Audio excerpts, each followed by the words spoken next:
Warning: this episode contains brain food that will lead to improved emotional and social intelligence.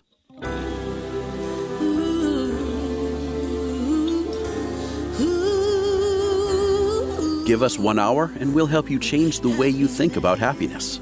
Harvesting Happiness with Lisa Cypers Kamen is fresh, optimistic, and purpose-driven media that promotes well-being from the inside out.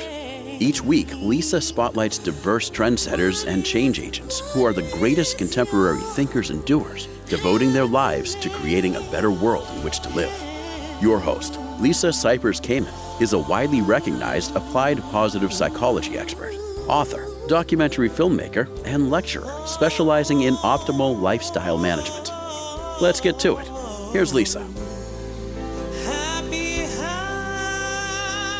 Good morning, good afternoon, and good evening, wherever you are. Thanks for joining me on today's show, where you will learn how voices carry stories of power, equality, and respect. My first guest is Elizabeth Lesser. This episode was recorded while on the road, and you know what that means. Imperfect sound, imperfect technology, but still that perfect, health-consciously prepared brain food. My guest today is Elizabeth Lesser. She is the author of several best-selling books and is the co-founder of Omega Institute, recognized internationally for its workshops and conferences in wellness, spirituality, creativity, and social change. Elizabeth has given 2 popular TED Talks and is one of Oprah Winfrey's Super Soul 100, a collection of 100 leaders who are using their voices and talent to elevate humanity. She's the author of Cassandra Speaks, When Women Are the Storytellers, the Human Story Changes. Welcome, Elizabeth Lesser. Thanks for joining me on the show today. Thank you for having me. It's a pleasure to be with you. Well, first of all, I have to say that the Omega Institute is one of my go-to happiness havens and has been for many decades. So I'm really thrilled to have you here and to be able to share a little bit of my world with you. Thanks. I'm so glad that you are a fan of Omega. Yes, indeed. Let's talk about the story of Eve and why she is so important in this process that you describe, of the integrity and importance of women storytellers. Well, when I started writing this most recent book of mine, Cassandra Speaks, my thought was, there's a famous historian line that says, history isn't what happens, it's who tells the story. And of course, we know that most of the storytellers, whether it's religious stories, myths, literature, most of the stories, especially early on in history, were men.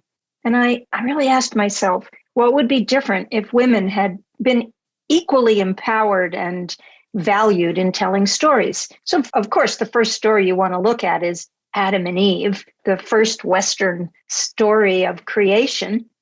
And the Bible is full of heroes, men, who go on what's called the hero's journey, the Joseph Campbell idea of the hero's journey, where you get tested, you leave home, you have to leave everything that's familiar, you get tempted, you do things that maybe wake you up and make you become a better person. And so there's all sorts of male heroes, whether it's Jonah or Job or Jesus. And there's only one hero in the Bible who is punished for that journey of being curious, leaving home, finding yourself, being tested. And that's Eve. The story of Eve is she was the second born human, but she was the first to sin. And what was her sin? She was curious. She wanted wisdom. She listened to the snake. She was tempted. And then she had to go through trials and leave the garden so that maybe she could find herself. But she's the only hero in the Bible who is punished for her curiosity and her desire to be wise. And that's really where so many of these stories about women through antiquity up to today, they all have this lack of faith in the female hero and a punishing for her curiosity. As you're sharing this, I'm thinking about a very recent plight of women and the narrative around being a woman or a girl in a place called Afghanistan. And I think of what society is doing to them and trying to box them and package them and make them compact and mute. when in fact they are the heroes or the sheroes of that society. It's a perfect example to bring up this punishing spirit of women that has been going on throughout history. Now, we might say to ourselves, but it's not like that today. But you see how quickly we can go back to that if you look at a culture like Afghanistan, where women have to cover themselves completely in this sense of women being the temptress, women's just our bodies, just who we are as being seen as something that is tempting men. Instead of men changing who they are, women throughout history have had to change who we are so as to fit in the male narrative. And the absolute tragedy of what's happening in Afghanistan now, where over the past 20, 30 years, women have finally come out and found a way to be educated, to be trusted, to be seen as valued parts of the society. Within weeks, that all changes. The Taliban comes in, and once again, women are seen as sinful creatures that must be kept in a home. And it's interesting. This is a subject that is very close to my heart, because another one of our projects through Harvesting Happiness, not of this show, is capturing the voices of women in Kabul right now. And so I'm very actively engaged with women almost on a daily basis who are telling these stories of their power trying to be repressed by the Taliban, and yet their spirit is indomitable. Their intelligence is tremendous. And they all say the same thing, that these men are living in fear, that ultimately it is the fear of women's power that is creating this issue. And what a sad and useless fear that is, because, one of the exciting things about the times we're living in, when all these questions about gender are coming up. What does it even mean to be a woman, to be a man? What is the feminine spirit? What is the masculine spirit? Can it live in all of us? What would it be like for a woman to feel free, to be our most powerful self and our most compassionate self?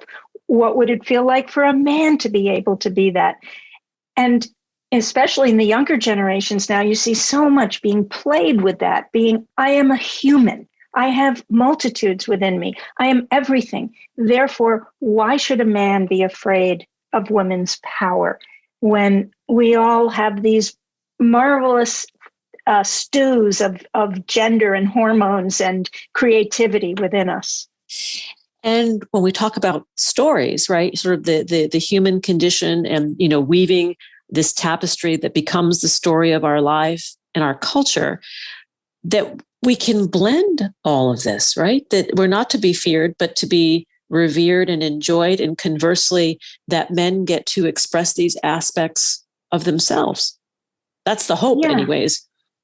One of the stories that I uncovered when I was writing the book wasn't a religious story or a myth story or a literature. It was a science story, because as you say, we collectively decide to believe a story, and then that becomes the value of the culture. So you know how we say that under stress, human beings either have a fight or flight instinct. We have all come to accept that as the truth, that inside of us, when bad things happen, stressful, traumatic things happen, we have one of two responses. We either aggress and fight, or we retreat, we run away, we disconnect. Well, that scientific idea came from studies being done in the 1930s and 40s at Harvard by a medical psychiatrist by the name of Walter Kamen. He brought people into his labs and he simulated stressful experiences, and then he measured their hormones and their blood levels to see what happens when a human is stressed. And he came up with the term fight or flight. That is the chemicals he measured in the bloods of his subjects. Well, it wasn't until the early 2000s that a researcher at UCLA noticed something interesting. Her name was Shelley Taylor, and she noticed that the people that Dr. Kamen had brought into his Harvard lab all those years ago were all men. And that's not that unusual. Most medical studies, up until very recently, were done on men only, whether it's heart disease or cancer. Those were the only people being studied. So Dr. Taylor decided to replicate the studies and bring women into her lab. And when she simulated the same trauma-inducing, stress-inducing studies, she found that, there was sometimes this fight or flight hormone release, but most of the time, women had a different reaction to stress and trauma, and she called it the tend and befriend reaction. The levels that were measured in their blood was under stress, women often tend to the most vulnerable in the community, or they form circles of belonging, befriending. You can recognize it in yourself. You come home from a stressful day at work, and instead of like fleeing and disconnecting from other people, you call all your friends on the phone and you talk it out, and you have these circles of belonging and friendship. So she came up with this theory that under stress and trauma, women tend and befriend. Men also have the capacity to awaken that aspect in themselves. And what would it have been like if all these years as a culture we had valued the tend and befriend reaction in the human as much as the fight or flight? I mean, we think of heroes, we think of the fighter, we think of the warrior. I'm really interested in women and men beginning to redefine what it means to be a hero, that the hero also tends, and the hero also befriends, and caretaking becomes the new norm of what it means to be heroic. You know, as you're speaking, I'm thinking the words that come to mind is that caretaking becomes the power base. That, you write in the book, Cassandra Speaks, about women doing power differently. And it's from this place, right? The tend and befriend spot that women can really shine as leaders. Yeah, because when you were mentioning what's going on in Afghanistan right now and how the women you're speaking to, and God bless you for doing that, are telling you that the control men are exerting on them is coming from their fear of the women. Yeah. If we value tending and befriending, there's really less reason to be afraid of the other, to be afraid of people who are different from us, whether there's a difference in gender or a difference in race or nationality or sexuality. If we value this idea of befriending and value it more than fighting, and we say as a culture, we are going to call heroic the tendency to befriend, then there's just not as much room for the people who are motivated more by fear and fighting. Well, if you observe two people trying to achieve command of the room or command of their jobs or command of their families, it's usually the one who has a befriending approach that gets the job done. The rule of law by force doesn't usually actually work. It has a terrible track record, doesn't it? Yes, terrible track record. I mean, we have a lot of history to prove that is not a good method for leadership or leading communities. But still, you walk through a park or a museum and the statues are still the warriors. I write in Cassandra Speaks about a walk I took through Central Park in New York City. And I really paid attention to all the statues for the first time. I'd walked by them hundreds and hundreds of times. And it was stunning to me that, wow, most statues in most parks and capitals of countries are of warriors. What if we had huge statues of a mother and a child, or a woman giving birth, or all the things that we think of when we think of tending and befriending? It's going to take some work for us to change what we consider to be heroic. But the work, I believe, lies not only in the action, but the storytelling. My guest today is Elizabeth Lesser. She is the author of Cassandra Speaks, When Women Are the Storytellers, How the Human Story Changes. To learn more, please visit elizabethlesser.org, on Twitter @ElizabethLesser, and on Facebook, ELIZ Lesser, and that's the same on Instagram, ELIZ Lesser. Eliz Lesser. Here comes the pause. We'll be right back, and that is a promise. Before we pause, let's share a word from our sponsor, BetterHelp. Problems, problems, problems. They are just a fact of life and we all have them. But good problem solvers are made through the right mindset. And having a balanced mind not only helps us to have a happier life, but it makes us better problem solvers. Throughout my life, therapy has been instrumental in helping me stay focused, action-oriented, and meet challenges head-on.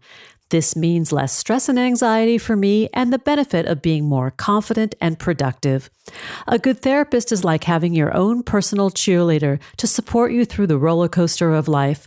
The best part about BetterHelp is that it's affordable, accessible, convenient, and entirely online. BetterHelp delivers therapy at your fingertips from the comfort of wherever you are, anywhere in the world. No driving, no parking, no waiting, no hassle. Got stuff going on in your head that could use a little sorting out? Consider giving therapy a try, and BetterHelp is a great place to get the emotional support you need. Get matched with a therapist quickly and easily after filling out a brief survey and switch therapists at any time. When you want to be a better problem solver, therapy can get you there. Visit BetterHelp.com/harvestinghappiness to get 10% off your first month. That's BetterHelp.com/harvestinghappiness. Now let's take that break. We'll be right back, and that is a promise. To learn more about cultivating sustainable well-being at home and the office, visit harvestinghappiness.com and explore Lisa's experiential on-site brain fitness workshops, corporate programming, and speaking engagement services.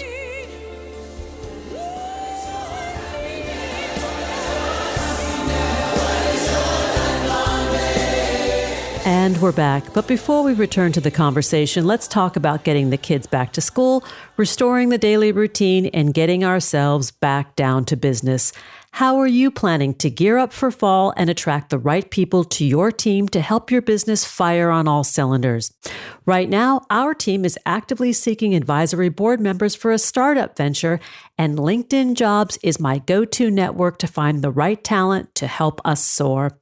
Create a job posting in minutes on LinkedIn Jobs that will reach your network and beyond to the world's largest professional network of over 810 million people. Then add your job and the purple-colored #hiring to your own LinkedIn profile to spread the word that you're hiring so your own network can help you target the right people to hire. Simple tools make it easy to focus on attracting the right skills and experience so you can quickly evaluate and prioritize your best candidates. That is why small businesses everywhere rate LinkedIn Jobs #1 in delivering high-quality hires versus leading competitors. LinkedIn Jobs helps you find the candidates you want to talk to faster. Did you know every week nearly 40 million job seekers visit LinkedIn? Post your job for free at linkedin.com/HH. That's linkedin.com/HH to post your job for free. Terms and conditions apply. Now let's get back to the conversation. And we're back, continuing the conversation with my guest today, Elizabeth Lesser. We're talking about how voices carry, stories of power, equality, and respect. This episode was recorded while on the road, and you know what that means. Imperfect sound, imperfect technology, but still that perfect, health-consciously prepared brain food. Elizabeth, I want to sort of pivot our conversation to the direction of personal change and how we can work with our own inner resources to change the nature of power. That's such a good question because, and I divide the book into those two ways of looking this idea of stories. One, what are the stories that have defined what humanity thinks of as power and heroism over the eons? But then the second half of the book is more like, okay, now what? What do I do? The story at my workplace sucks, and I don't feel strong enough to change it, or my family, or my community. So I spend some time in the book actually giving practices and talking about the imposter syndrome that so many women feel overcome with, like, I'm not strong enough, I don't have a voice, I don't believe in myself enough. So one of the things that I teach a meditation in the book. And I'm always surprised when I write a book and then I either go out on a book tour or, of course, with the pandemic, it's been more through Zoom. I'm always surprised with what part of a book do people really latch on to and say, oh my God, that really helped me. And I teach a meditation that I call the do no harm, but take no meditation. And yes, ma'am. I've been a student of mindfulness and Buddhist meditation for 40 years. And of course, I made that up. That is not a classical Buddhist meditation, do no harm, take no, but it's based on some basic mindfulness practices. So you know how you see in meditation statues or iconography, the Buddha sitting there with a strong back, like a straight backbone. And as you're listening, you can do this as I'm talking to you, like feel what it feels like when you have a strong back. You're kind of telling your body and your soul, I've got your back. I can do this. I believe in myself. I belong. That's really the first instruction you get in meditation. Take your seat. And what that means is believe you belong here. Believe that your instincts, let's say, as we were talking about before the break, your tend and befriend instinct, believe that that is a valid way to make your way through the world. Instead of fighting and fleeing, you proclaim to the world, I am a tender and a befriender, and I am proud of it. And it's a great way to organize a culture. So in your meditation, you feel that in your backbone. You feel this sense of I belong, I know my values, and I know they're worthwhile. So that's one way you hold your body when you start meditating in this practice I'm giving you called the do no harm, but take no. This is the take no practice of the meditation. I'm in delight. I'm in delight as you describe this. Then there's the do no harm. Now, you know, the Hippocratic oath for all healers, doctors, nurses, is to do no harm. That's the healer's credo. I will do as little harm as I possibly can as I walk through this world.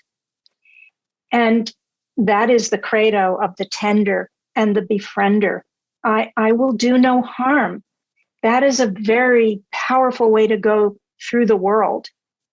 But if all we do is practice our sort of compassion and kindness without a strong backbone, we can get run over. So right now, as you're listening to me, feel your nice, strong back. And at the same time, soften your chest, soften your heart. You can put your hand on your heart and pat it. And remember that doing no harm, tending and befriending is the new hero. So you feel a strong back. You're not going to take any but you're going to do no harm at the same time.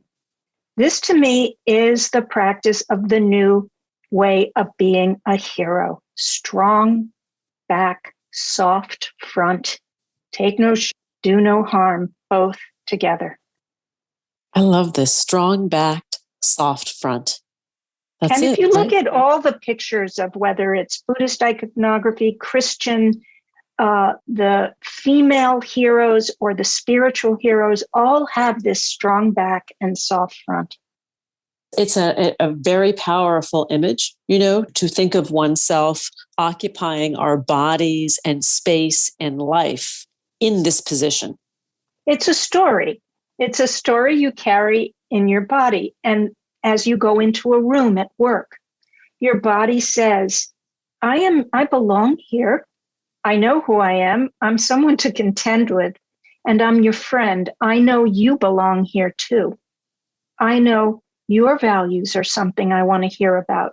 And this is a different way of exercising power. It's not one way or the highway. It's both ways trying to work together.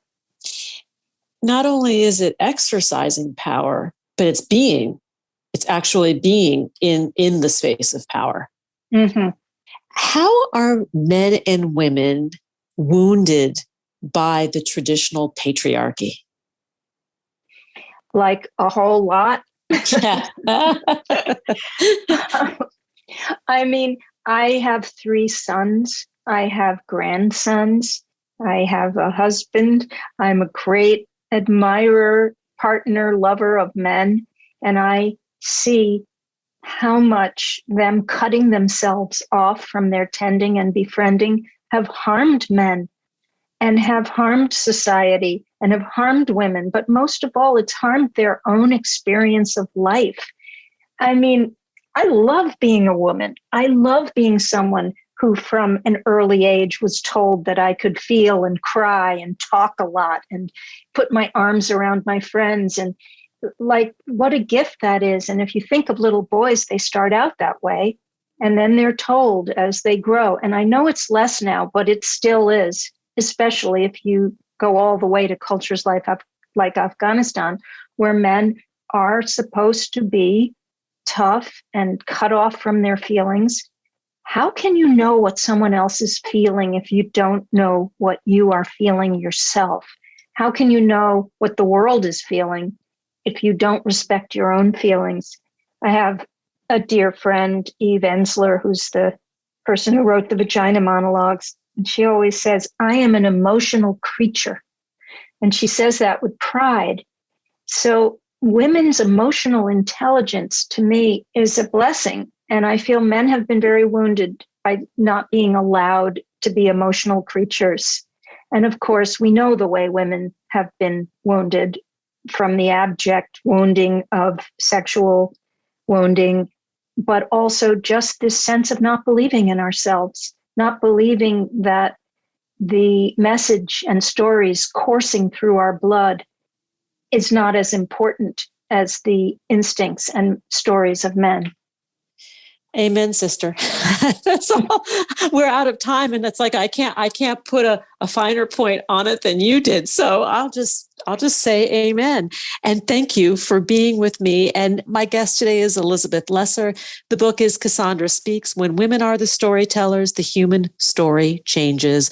To learn more and to connect, please visit elizabethlesser.org, on Twitter at Elizabeth Lesser, and on Facebook and Instagram. Those handles are slightly different. They are Eliz Lesser, Leiz Lesser. Elizabeth, thank you so much for spending time with me and sharing your wisdom and your incredible insight, and to guide us to having strong backs and softer fronts. Thanks for having me. It's been a pleasure. Here comes the pause. We'll be right back, and that is a guarantee. Did you know that happiness is actually good for your health? Happy people live longer, are more productive, and make better partners, parents, and professionals.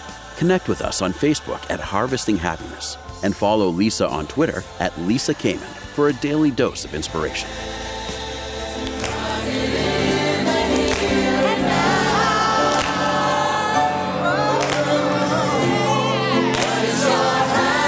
And we're back, continuing exploring our theme today of how voices carry stories of power, equality, and respect.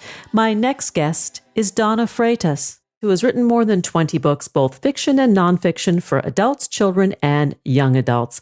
Among them are Consent, a memoir of unwanted attention, and her debut novel for adults, The 9 Lives of Rose Napolitano, which has been translated into 20 different languages. Donna has spoken at nearly 200 colleges and universities to discuss her nonfiction research, and has written and has appeared on radio and television, from NPR's All Things Considered to the Today Show, to do the same. And Donna, I can't wait to bring you on, because I learned a really great fact about you that you have earned my respect. And that is a little something about your mobile phone. Well, I'm so happy to be here talking to you today. I think the fun fact is the fact that I do not have a smartphone, and I've actually never had one. Yeah. And I respect that. I respect that because in my work and all the years of talking to amazing researchers and learning about what these phones do to our brains, I think, gosh, she's ahead of the curve. I mean, you are a thoroughly modern woman, technologically savvy, and have intentionally chosen not to succumb. You have not given your consent in this way. It's funny. I'm not technologically savvy in the sense that if you handed me your smartphone, you would have to help me use it. I don't actually, I never learned how to use a smartphone. So whenever anyone hands me one, they laugh because I'm like, how does this work? In the beginning, it wasn't a conscious decision. It was just, I had this phone for about 9 years that just worked. And I was sort of like, why would I get a different phone? And this was when, and everybody started to get smartphones. But I was like, well, I'm not going to buy a new phone if this phone works. It's perfectly fine. And then I think it was maybe around 2011, I had a book that came out. And suddenly everyone was like, why don't you have a smartphone? You need a smartphone, because they wanted me to respond immediately always for different interviews and things. And I think that was when I suddenly was like, you know what? No, I'm not getting a smartphone. I don't want to be reached all the time. And so that was when it became a conscious choice. And ever since then, I've just actively, everyone tries to get me to get one, and I always say no. Well, and it helps you with other parts of your lives, which I want to get into in a minute, but I want to point out that your PhD is in gender studies, philosophy, and religion. And if you look at your career and the subjects that you're interested in your research, it all kind of makes sense to me as the observer, why you've made the choice to not have that smartphone, to not buy in. A lot of my work requires focus. It requires reading, a lot of reading. And then I ended up becoming a writer. And I would say that I also, like most of us, I struggle with things that are sort of trying to get my attention, like even just an email on my laptop or something. And so I definitely figured out early on that and I really enjoy my work is the other thing. I enjoy all the different aspects of it, whether it's fiction or nonfiction, and like the research that I do. And I figured out early on that the internet, any sort of access to the internet, was impeding my own enjoyment of my work. And so I started this practice, a daily practice in the morning. And luckily, I wake up really, really early in the morning, like 3 or 4 in the morning. And I just started this practice where I would get up in the morning and I just would unplug the internet from the wall to avoid so I could get my work done and my reading. And I've joked before about like if I have to go stay at a hotel, I've joked with people about, I'm going to have to like ask the hotel to unplug the internet for everyone in the morning when I get up to work. But it's how I get things done. So I knew that about myself, that I needed to really just not have the temptation. So that is one of the biggest reasons why I have not gotten a smartphone, is that I know it'll break my ability to do all that work I love. Breaking concentration, right? Yes. Basically. I think we get that. I mean, I think we can all understand the interruption of flow with these little handheld devices. I want to talk a little bit about your decades of research about sex on campus and all things related to consent and Title IX, because this is where it starts, right, for you? It's a complicated history for me. So I worked in gender studies was one of the areas I did in graduate school. And so I was always interested in those topics. And then when I started teaching as a professor, I began to realize that my students were hungry for conversations about like sex and relationships. And I had worked in student affairs with students in the residence halls for many years while I was getting my graduate degree. And so I was very concerned with their well-being. And so I began to draw those topics into my teaching. But then I learned a lot of questions that we weren't asking, like the young adults in our lives, that they really wish that they could be asked and to discuss. And so that's what led to my initial research on sex on campus. But when I started doing that research, one of the things that came up was just how much coercion and I would just say almost detachment, or the pressure to detach from the sex the students were having was this ongoing topic. And so I began to really sort of pull that thread and ask questions about consent, about desire in relation to sex. And I think one of the things I hadn't really let myself think about, because I was always so focused on my students, was my own relationship to that topic. Because the memoir I wrote is about what happened to me in graduate school. And because I had to file Title IX complete when I was in graduate school because of a professor's behavior. And so I had this very personal experience with it. I also really held it far away from my research for a very long time. But over the last 20 years, it's been kind of like putting together a puzzle of my work with students on this topic and then my own personal experience with this topic and how those fit together. When you came forward with the filing of the Title IX claim, what happened to you? I mean, I can put myself in your shoes and I can think, okay, courage, fear, uncertainty, big risk. I mean, this was way before. This was years and years ago.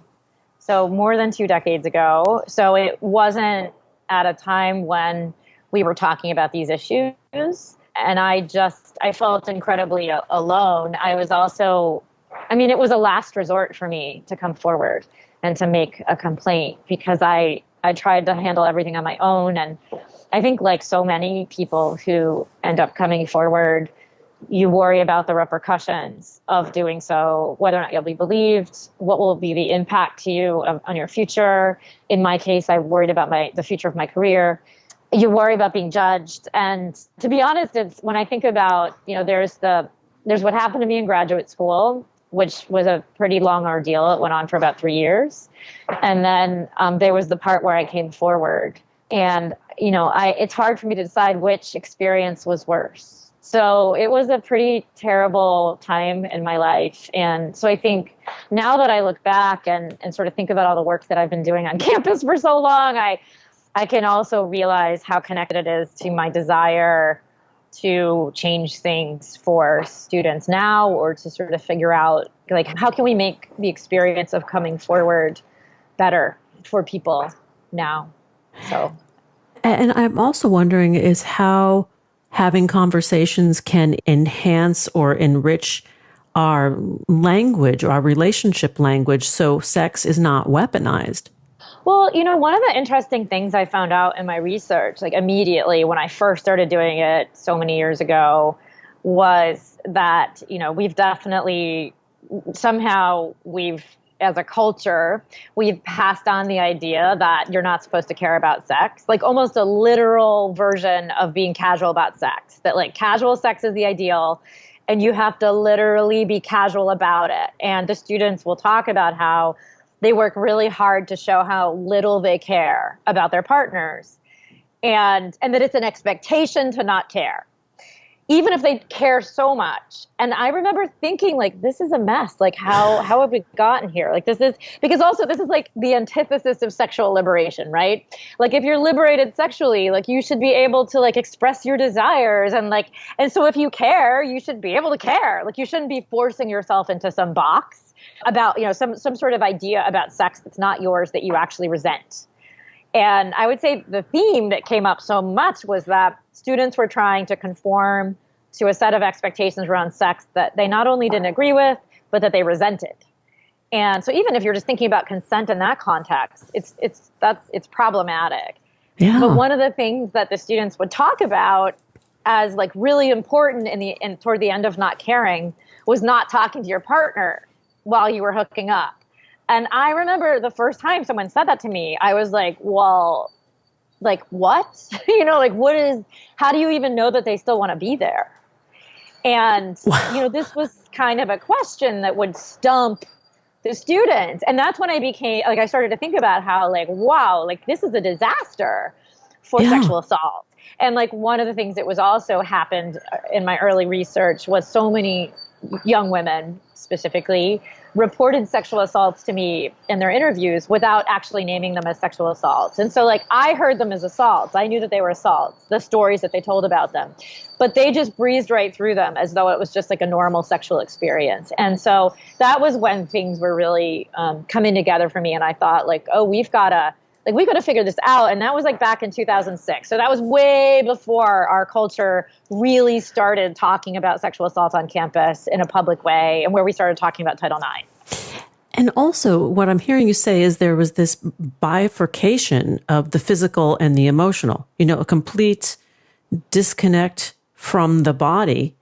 Oh, definitely. And what is that about? I mean, I don't know your age, but I know mine, and I know that my college experience with my sexuality was very different than that. It was different for me too. It's funny because, I went to college in the early 90s. And I feel like I grew up in this like really repressed, I grew up Catholic and everything was repressed. But I also, because I sort of, this is so ironic, because I didn't really get any sex education, but I definitely was like interested in sex. I kind of just like figured it out by like asking, like listening to my body and being like, well, my body wants this, it doesn't want that, or like, I like you, and just sort of like going with that. And it actually ended up being really great because I would be like, well, I like this, but not that, so don't do that again. And like, it was kind of, so I didn't have these expectations that were placed on me. And of course, that can be bad. Like, I'm not saying that we shouldn't have sex education, but in a lot of ways, like what I learned to do was listen to myself and what I wanted and really listen to my desires. And it actually like led to a really great sex life in college. And so I think about how like all of these expectations that like, young adults are getting now about you're supposed to be this way, or you're supposed to be that way, like expectations that people get from porn, like you're supposed to have sex this way, but not that way. They're all sort of like sitting on top of our brains or like these kids' brains.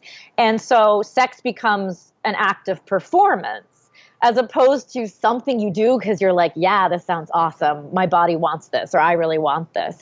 And so I feel like a lot of the work I'm doing and a lot of the problems we have around consent are in that knot that I'm just talking about.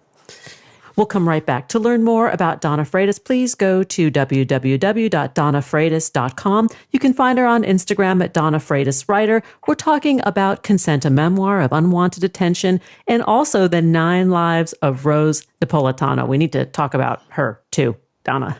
Here comes the pause. Who says money can't buy happiness? Whether you are a skeptic or seeker, check out Lisa's new book. Are we happy yet? 8 Keys to Unlocking a Joyful Life, a boot camp manual for greater emotional fitness, is available at Barnes & Noble, Amazon, IndieBound, and HarvestingHappiness.com. Here's a truth bomb.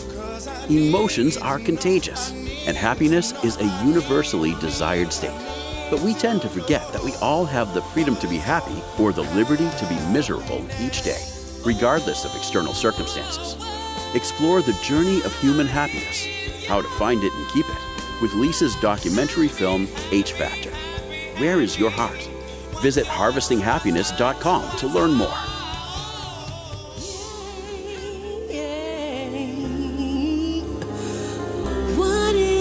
What is your happiness? And we're back, continuing the conversation with Donna Freitas. We're talking about how voices carry stories of power, equality, and respect. Let's get back to it. So, I'm thinking, I'm going back to this thought about the advent of these smartphones and that turning point for you in 2006 with recognizing that there's something different going on with these kids on campus in relationship to their sexuality, sexual expression, and their relationships. Well, I think, if you think about desire, all kinds of desire, but let's say sexual desire as this kind of voice that's in you, one of the things, ironically, like in our supposedly sexually liberated world that we've done is that by sort of sending out all these particular messages to kids, they're sort of out there in the ether about, being casual about sex, because that's the big one they get. Like I would say is that they need to show that they don't care about sex. Sex is not a big deal.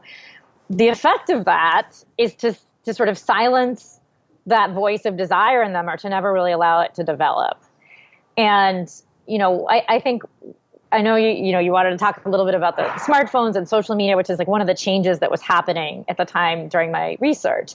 So, we get a lot of information online. And so that's sort of definitely, replicating the idea that we're not supposed to care about sex. Sex is no big deal. Everybody has it, whatever, like, which is the message that, you get. And so then you have all these young people who are trying to live out that message, right? They're trying to not care about these things. And they're often just, engaging in like hookup. So hookup culture is sort of like the dominant culture at this point. It sort of started in the 2000s and now that's just what there is. And can I ask you something about that? I want to ask you about the hookup culture because, I mean, I do have young adult children and they don't really talk to me about their sexual expression. They do talk to me about their relationships, and each one is in one. But I know the hookup culture exists, and I'm wondering if are these kids reporting that they're sexually satisfied in these hookups? well, so I almost feel like talking about hookup culture now feels like so old school. It feels like so 2000s, even though it's still like, it's just sort of the norm everywhere. But like, you know, it's been a long time since like, I feel like we've been talking about it as a culture. But I would say that it's a culture that, you know, that teaches you that sex is no big deal, that like you shouldn't care about it. But at the same time, you're supposed to be hooking up. And it kind of turns sex into this thing that you do. I remember one of the things I wrote about in one of my books was just how it's like, you know, college students have learned to talk about sex like it's doing the laundry, you know, it's kind of like you like, GTLS. You get up, you have a bowl of cereal, you do your homework, you do the sex, so like you go to the library, you know, like, and it's not something that you're necessarily doing because you want. It's a checklist. Yes, it's something that you got to get done. Yeah. Literally, it's something you got to get done, like it's on your to-do list. And I just remember thinking how joyless that sounded. But that this is how you learn to be casual about it, right? Like that's kind of what it is, right? You approach it like it's laundry, like whatever, no big deal. And I think one of the things that, you know, hookup culture sort of thrives, because of social media and smartphones, right? We're able to like reinforce norms in this enormous, like this huge way. It's really, really hard to go against the grain now because like all these ideas are floating out there, and so they're so potent, and it's hard to like detach for them. But also, I think one of the things that smartphones and social media does is it speeds up our life so that we don't do much thinking. And so that's what hookup culture thrives on, right? Hookup culture is about don't care sex. So it means it's got to be sex you don't think about, sex you don't care about. So you shouldn't be thinking too much about it. And so this is perfect, right? Like we're in a society now where we almost don't have time to think. So because thinking is how you sort of stand against these norms, right? You got to start to think about it and be like, wait, do I want this? Do I not want this? And so our lives are so fast that they just sort of like sweep up our kids like into this cycle, and then they don't know how to get out of it. I know that was like a really big, complicated idea, but it's a complicated thing. It's a complicated idea that permeates to other areas of our lives as well, right? If we're not thinking about how we're hooking up, right? It's just a line item on our day. Then we're not thinking about some other really, really monumental things like who we put in office, you know, politically, who's running the country. I mean, it's pervasive. Well, I do think, you know, the fast-paced sort of non-thinking way in which we're living, right? Like we're just sort of reacting all the time to the beeps, you know, and the things trying to grab at our attention. Like that doesn't really, you know, give us the skills we need to even just stop and ask ourselves, what do I want? What feels good? Do I like this? Do I agree with it or not? And because that is, you know, I mean, I'm going to sound like a professor here, but I do think that a lot of like, so for example, good sex, like if we want our kids to have good sex, we need to teach them to be critical thinkers about it. Like we need to teach them to stop. We need to teach them to stop and think about sex like they think about anything else, like history or, you know, like math or something. Like this is something that they should really wonder about and learn about and ask themselves about and do a lot of self-examination with, you know, in terms of like the Socratic way, like, you know, the examined sex life, you know, like what does this mean to me? Like, who am I as a sexual being? Like, what do I want my relationships to look like? But we're living in a world that doesn't empower us to do those things anymore. And I do think this is a huge part of why there's such a lack of satisfaction around sex right now and just a lot of things in our lives. Yes. I'm thinking about this and I'm like, if Donna ran a course with like, you know, the anatomy of sexual satisfaction, just with a title like that as the course with a description about, in this course, you will learn how to have more satisfying sex because you are learning to be a critical thinker about your life and your desires. You'd have them lined up like around the globe. I'd be really bad at the anatomy, though. Like, I mean, I know certain anatomy, but I'm definitely not a scientist. So. Yeah, but the anatomy, I mean, the anatomy of sexual pleasure, there's the architecture of the pleasure, and then there's this whole mental realm that I think people are not in touch with today because they have the attention span of fleas, right? Like, well, one of the biggest shocks of my life was when I was talking to a bunch of students, and I was giving a lecture about my research, and then a bunch of students stayed after to have conversations with me. And they were all seniors at this particular college. They were all very sexually active and open about it. And then at some point in the conversation, I asked them as a group, I was like, well, so what is good sex to you? This was years ago. And they were like, what do you mean? And I'm like, well, what is good sex? Like, what do you think good sex is? Like, what in your opinion? And they were like, I don't know. I've never thought about it. And then I was like, wait a minute. You guys are all having sex and you've never thought about what you want from it? And they were like, well, no one's ever asked that before. And I just remember thinking like, oh my gosh, like this is just like a basic like thing. Like, and we don't even empower kids to ask that question. How has that even happened? And so I think we make a lot of assumptions for them, but also these really basic things that take time, right? Like answering that question, that's one of life's big questions. Like, what is good sex? Or what does it mean to be a sexual being? Like, you can't just answer it in a second. You can't just tweet the answer. You know, like you've got to. And so one of the things I do when I go to campuses is I try to challenge the students to take a whole semester during their college lives and devote it to asking themselves about what does it mean to be a sexual being, and then for them, and then what does good sex look like them. And I was like, devote your papers, read books, do it like a course. Like, it's all like, you just decide, I'm going to devote this time and I'm going to do this for myself and all my partners. I think this is a great process that you're challenging students to do because it forces the analysis of passion and creativity as well. Because the act of sex, what is it? They used to say the average sex act is 9 minutes, right? And probably now with these phones, it's maybe 3 minutes. You know, I don't know. Oh, the best is when the students talk about how they check their phones during sex. Oh my God. Oh yeah, definitely people do that. Absolutely. But I think, you know, one of the things that has made me saddest over the years is, I guess in theory, like, I had always thought that like, oh, well, it's nice if sex is fun. If it's something you enjoy, it's not always, sex is not always going to be good. Sometimes things don't, they just don't go that well, or you don't click with someone, and that's okay. Like that happens. Yeah. But, like in theory, it should be kind of fun and exciting. And one of the things that became very clear to me early on is that, like, it is being approached like a task to get done, like a task on the, we all have these endless to-do lists, right? Because of our emails and things like that. And so it's like something you got to get done, something you got to get over with. And students will talk about it like that. Like, oh, I got to do the sex, I got to do the sex so I can say I did. And so I feel like a lot of the fun and the pleasure is sort of being bracketed. It's like, we don't have time for that part, or we haven't figured out what it would mean to have fun sex, because that would take too much of our lives. Like, we've got to do all these other things. And when we talk about well-being and being sort of a well-rounded individual, the sexual expression part is part of the deal. And if we're disconnected from that, we're disconnected from self, we're disconnected from sort of the intimacies of the human experience.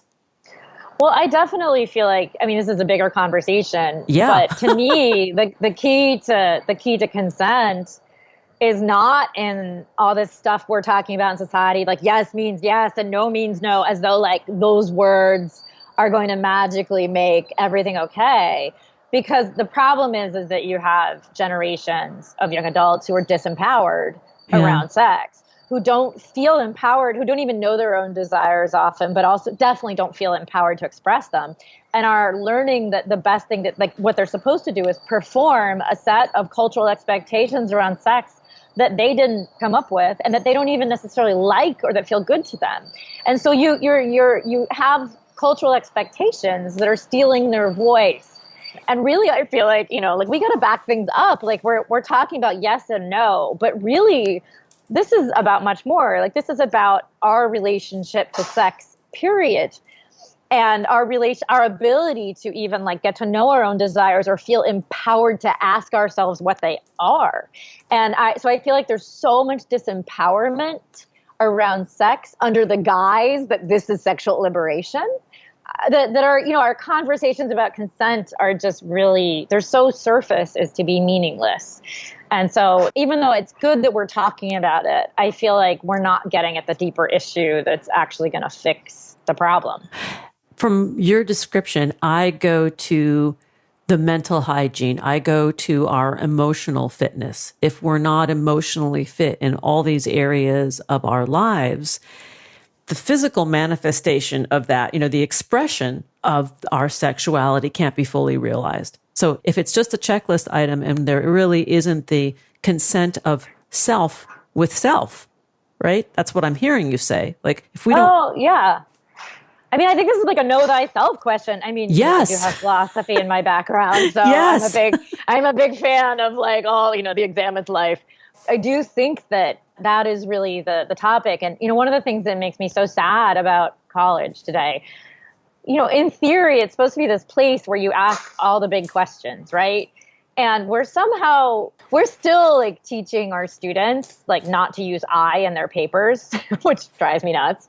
But I mean, I think underneath that teaching is also the idea, is the teaching that like yourself is not worth even putting into your papers. Like you, like the I that you are, the person that you are is not worth, the examination that you're supposed to be doing about all these different topics. And so like one of the things, like I wrote a book for kids about consent and sex. And one of the first thing I talked about is how like you need to become a questioner about yourself. Like you need to like you are worth studying. Like the self that you are is worth tons of study, because that is how you become empowered about everything in your life, including sex. Like I do think it all starts there, and that we, instead of like teaching kids how to really think about themselves, like becoming critical thinkers about themselves, about who they are, we're actually teaching them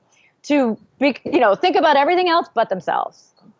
I hear you. I mean, we could go on and on and on, because this conversation to me, although it started out very circuitously, and organically, it's like, I think that like we're getting closer to hitting the nail on the head, right? About the essence of what makes a whole human being. And I want to give Rose Napolitano some airtime because she needs it. Tell us a little bit about her. Oh, I'll just do the quick description.